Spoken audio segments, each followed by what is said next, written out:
मी तृप्ती संदीप अवतार. मी 9वी अ मध्ये शिकत आहे. हो चालेल. मी विद्यार्थी वेशभूषेत आले आहे.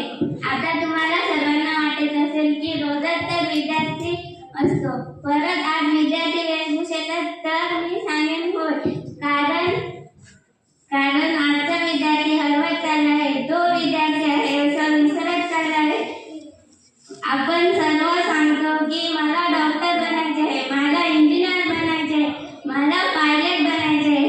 हे तर आपण आपल्या भविष्यात बनणारच, पण आधी एक चांगला विद्यार्थी बनायचे आहे जो आज हरवत चालला आहे. विद्यार्थीमध्ये शिस्त पाहिजे. आपल्या आई-वडिलांचे ऐकले पाहिजे. शिक्षकांचा आदर केला पाहिजे. मोठ्यांची आदराने वागावे. आपल्या यशाचे सूत्र म्हणजे शिस्त, मेहनत